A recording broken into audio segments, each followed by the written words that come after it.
सरिता नाम की दोस्तों एक लड़की रहती है। उसकी शादी होती है, बहुत धूमधाम से होती है। और विनोद नाम के इंसान से होती है, जो कि विनोद दोस्तों वंशी के पड़ोसी गांव में रहने वाला एक लड़का था। इस प्रकार दोस्तों सरिता और विनोद की शादी जो है बहुत धूमधाम से हो जाती है। और सरिता जो है बेहद गुणवार थी, देखने में बेहद सुंदर थी। और उसके में वो सारे गुण थे जो एक आदमी को चाहिए, एक पति को चाहिए। इस प्रकार विनोद बेहद खुश रहता था। और उसके बाद दोस्तों होता क्या है, कुछ दिन इन लोग का जो हंसी खुशी से संसार चल रहा था। लेकिन जानते ही है ना, शादीशुदा जिंदगी ऐसा चीज है कि उसके लिए पैसा चाहिए, खाने पीने के लिए सामान चाहिए, तो प्यार और उससे तो चलता नहीं है। इस प्रकार दोस्तों विनोद को एक दिन लगा कि अब हमें काम करना चाहिए। और इस प्रकार दोस्तों जो विनोद रहता है, काम के सिलसिले में वो बाहर चला जाता है कमाने के लिए। और यहाँ पर जो सरिता रहती है वो अकेले पड़ जाती है। लेकिन बीच बीच में विनोद आया करता था अपनी पत्नी से मिलने के लिए, उसको समय देने के लिए। तो दोस्तों जो है शादी के बाद जब उसका पति जब बाहर चला जाता है, उसी बीच दोस्तों उसका ससुर जो रहता है उसी समय कुछ ऐसा कांड करता है, जिसे जानने के बाद जब पूरा जो है अगल बगल के लोग जो है पूरा परिवार उसके ऊपर थूकने लगता है। तो चलिए दोस्तों इस ब्लॉग को आगे बढ़ाते हैं कि आखिर बहू के साथ ऐसा ससुर क्या करता है। तो दोस्तों ये सच्ची घटना पर आधारित ब्लॉग है हमारा। अच्छा लगे तो लाइक शेयर कमेंट जरूर करिएगा। तो दोस्तों जो सरिता नाम की औरत लड़की रहती है, उसकी विनोद से शादी हो जाती है। और बेहद खुश रहती है अपने घर संसार में। और एक दिन उसको जो है उसके पति को पैसे की कमी महसूस होती है। तब उसका पति करता क्या है, फिर वो अपनी पत्नी से बोलता है कि ऐसा है, अब इससे तो घर संसार चलने वाला नहीं है, अब हमें कमाने के लिए बाहर जाना पड़ेगा। इस प्रकार दोस्तों धीरे धीरे करते करते एक बेटा हो जाता है उसका। और उस बेटे होने के बाद जो है उसका जो पति विनोद रहता है बाहर चला जाता है जॉब करने। अब यहाँ पर जो है सुसरता रहती है, उसका दिन तो पार हो जाता था, बच्चे में सब में पार हो जा रहा था। लेकिन रात की जो तन्हाई थी दोस्तों उसकी कट नहीं रही थी। और इस प्रकार दोस्तों उस जो बिस्तरे पे सोती थी तो उसको बस खाली पल पल में उसको विनोद की याद आ रही थी। अब जब विनोद की याद आती तब वो बहुत ज़्यादा परेशान हो जाती है। वो करे तो करे क्या, अगर विनोद कमाए ना तो उसका घर चलेगा कैसे। इस प्रकार वो संतोष करके रह जा रही थी। लेकिन दोस्तों उसका जो ससुर रहता है, ससुर बेहद रंगीला स्वभाव का था। और उसकी जो सास थी वो काफ़ी एजड थी, तो इसलिए उसका ससुर जो था वो देखने में हष्ट पुष्ट था, हर चीज़ में मतलब फिट था। इस प्रकार दोस्तों उसका ससुर का जो नीयत को है बहू पे कुछ ज़्यादा ही फिर रही थी। जब उसका बेटा बाहर कमाना चला जाता है तो उसी बीच ससुर जो है कुछ न कुछ अब अपना अपना दांव पेच खेलने लगता है बहू के खिलाफ। तब जब बहू दोस्तों सुबह में जब चाय लाती है तो उसका हाथ पकड़ लेता है, जब कोई काम करती है तो उसके पीछे जाता है। कि मतलब उसके अंदर कुछ जो है करेक्टरलेस वाला भावना पैदा हो जाता है।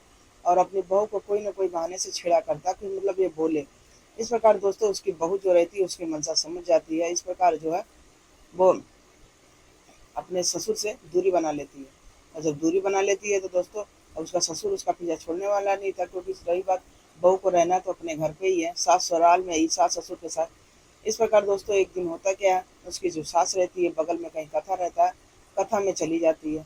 और जब कथा में चली जाती है तो उस दिन जो ससुर जो रहता है वो समय पाकर अपनी बहू के ऊपर जो है कुछ ऐसी हरकत करता है कि बहू जो है उसके ऊपर ससुर के ऊपर कूद जाती है, मतलब गिर जाती है। और जैसे गिरती है तो उसके ऊपर जब शरीर के ऊपर जब गिरती है तो उसको फील होता है कुछ अजीब सा, क्योंकि यहाँ विनोद भी नहीं था दोस्तों। और इस प्रकार जो सरिता रहती है वो घर में अकेले रहती है।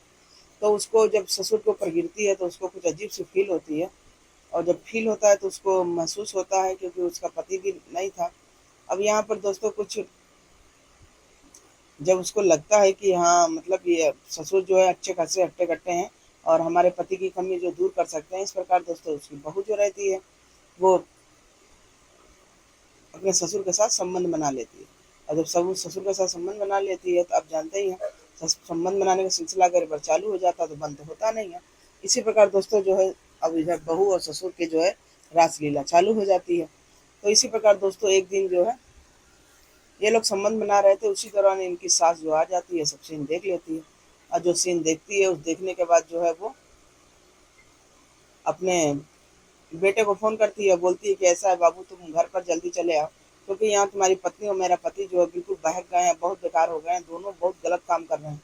ये बात सुनने के बाद उसका पति जो है छुट्टी लेकर तुरंत नारायण फानन में घर आता है। और जब घर पर आता है अपनी बहू को दो चार तमाचा मारता है। उसके बाद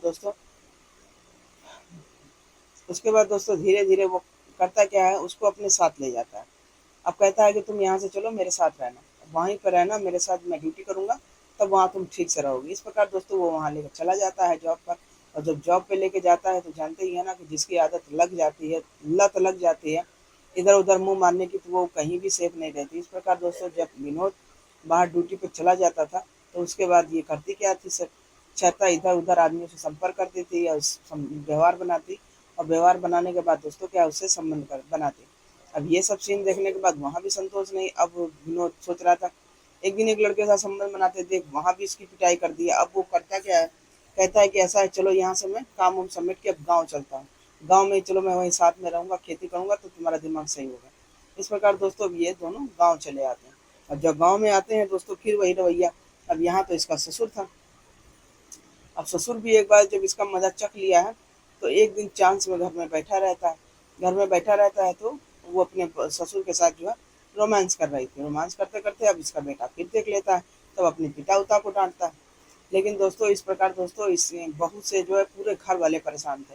लेकिन आदमी करता तो क्या करता, कोई कुछ बोल भी नहीं पा रहा था।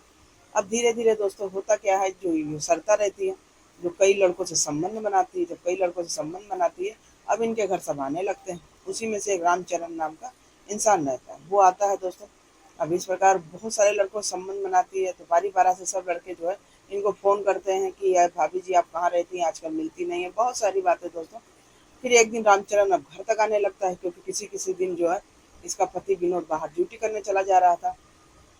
चाहे आदमी घर पे रहे चाहे बाहर रहे, लेकिन भूख तो लगनी है, कमाना तो है ही। इस प्रकार विनोद जो है वहाँ से छूट कर जब आता है गांव पर, यहाँ भी ड्यूटी करने लगता है। और यहाँ भी सरता की वही आदत, रामचरण के साथ इस बाहरी लड़कों के साथ इस फरमाना।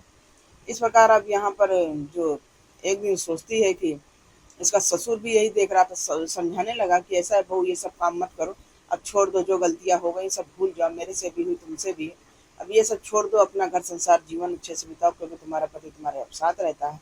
ये सब बात सुनने के बाद जो अब उसके दिमाग में समझे में नहीं आ रहा था, क्योंकि उसके जो दांत बहुत ज़्यादा बाहर निकल गए थे। कहते हैं ना हाथी के दांत अगर बाहर निकल जाए तो अंदर आप नहीं कर सकते हैं। इस प्रकार दोस्तों जो सरता जो रहती है बेहद बहुत ज़्यादा बेशरम हो जाती है। इस प्रकार ना अपने ससुर की बात मानती है, ना अपने पति की बात मानती है, ना अपने सास की बात मानती है, बस उसको गैर मर्दों के साथ संबंध बनाने की उसको लत लग जाती है। इस प्रकार अब वो करती क्या है, एक दिन बैठे बैठे सोच रही थी कि मेरा ससुर जो है बहुत ज़्यादा अब मुझे परेशान कर रहा है।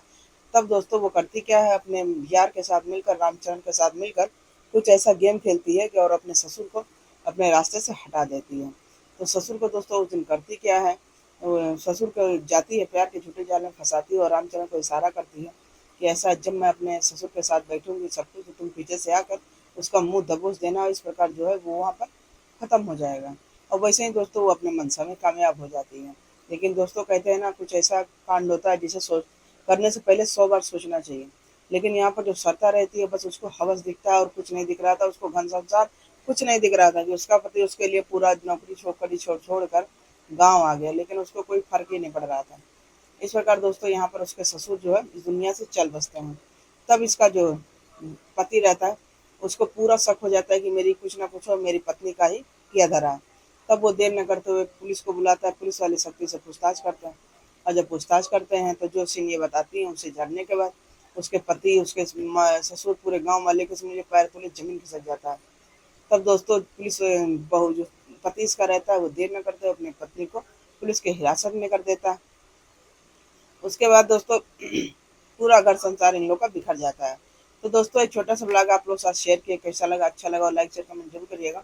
ये छोटा सा ब्लॉग सुनाने का मतलब किसी को मन को आघात नहीं पहुंचाना था, चोट नहीं पहुंचाना था, बस दोस्तों आपको जागरूक करना था कि सावधान रहें, सतर्क रहें, सुरक्षित रहें। और कुछ काम ऐसे हैं दोस्तों कि दिमाग से दिल दिमाग दोनों से सोच के करना चाहिए। जैसे यहाँ सत्ता ने सिर्फ दिमाग से कोई चीज़ सोची नहीं, सिर्फ दिल से सोची। दिल का बात जो थी वासना, सिर्फ वासना की आग उसको ठंडी करनी थी, उसको घर संसार कुछ नहीं दिख रहा था।